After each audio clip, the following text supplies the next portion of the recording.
Saya adalah pemuda asal Bugis Makassar.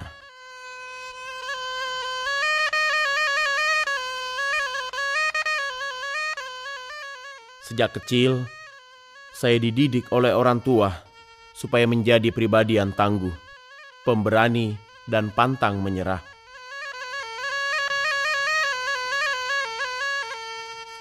Menjadi pribadi yang tangguh ini juga sesuai dengan karakter nenek moyang saya.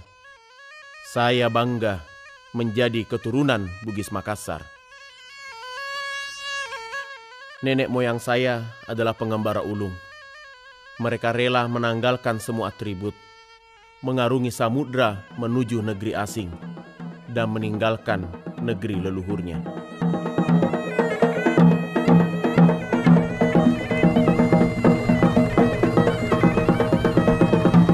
Orang-orang Bugis Makassar menguasai daerah-daerah pesisir Sumatera bagian timur hingga pesisir selatan Sumatera. Di tempat-tempat seperti inilah orang-orang Bugis Makassar membangun pemukiman-pemukiman dan berdomisili di tempat itu. Mereka melakukan berbagai kegiatan-kegiatan ekonomi dan masuk dalam struktur kekuasaan dalam kehidupan kerajaan yang berada di Indonesia bagian barat.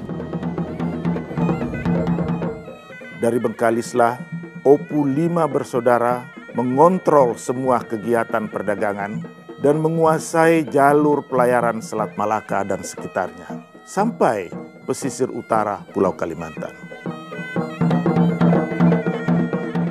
Beberapa sumber menyebutkan bahwa Opu 5 bersaudara adalah wira samudera yang sangat disegani di kawasan itu.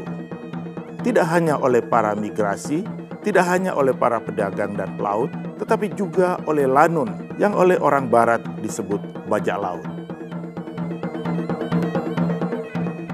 Berbagai kerajaan di kawasan itu, khususnya kerajaan-kerajaan Melayu, meminta jasa perlindungan untuk melakukan pengamanan terhadap kerajaan mereka di daerah-daerah kerajaan Melayu. Pertanyaan di segmen yang pertama. Menurutmu, apa saja kehebatan orang Bugis Makassar pada masa lalu berdasarkan tayangan tadi? Oke adik-adik, di awal Ibu sudah sajikan cuplikannya. Kehebatan orang Bugis Makassar pada masa lalu yang pertama, menjadi pribadi yang tangguh, pemberani, dan pantang menyerah. 2. Mengembara ulung, mengarungi samudera menuju negeri asing dan meninggalkan negeri leluhurnya. 3. Menguasai daerah pesisir Sumatera bagian timur hingga pesisir selatan Sumatera. Keempat, membangun pemukiman dan kegiatan ekonomi. Kelima, mengontrol semua perdagangan dan menguasai jalur pelayaran Selat Malaka. Keenam, wira samudra yang sangat disegani oleh para pedagang dan bajak laut. 7. Kerajaan-kerajaan Melayu meminta perlindungan untuk melakukan pengamanan terhadap kerajaan mereka. Pertanyaan di segmen yang kedua. Bagaimana cara membuat perahu pinisi? Ceritakan dengan singkat kepada keluargamu. Oke adik-adik, ini adalah cara atau langkahnya. Yang pertama adalah memilih pohon untuk ditebang, kemudian memotong kayu sesuai urat arah kayu supaya kekuatannya terjamin. 3. Peletakan lunas yang menjadi pondasi bangunan perahu. Keempat, membentuk badan perahu. Yang kelima, pendempulan. Yang keenam, memasang tiang layang.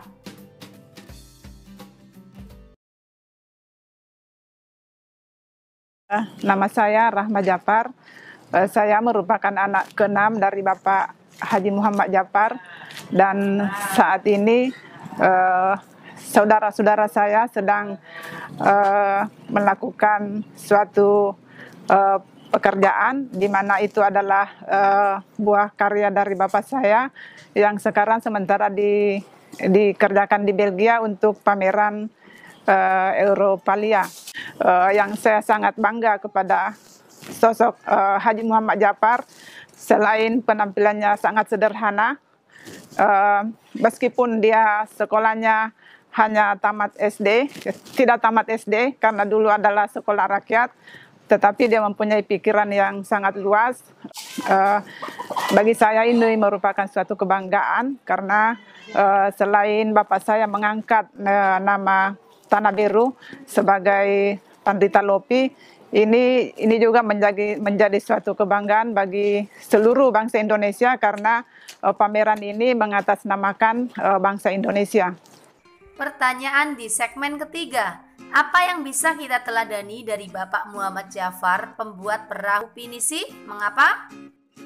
Yang bisa kita teladani dari Bapak Muhammad Jafar adalah walaupun Bapak Muhammad Jafar berpenampilan sederhana dan tidak melalui pendidikan yang tinggi, tetapi beliau memiliki pemikiran yang sangat luas dan dapat mengharumkan nama bangsa melalui karyanya sebuah perahu pinisi.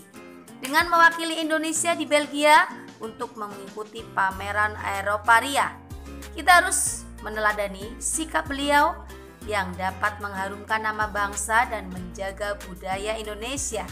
Demikian adik-adik, semoga bermanfaat.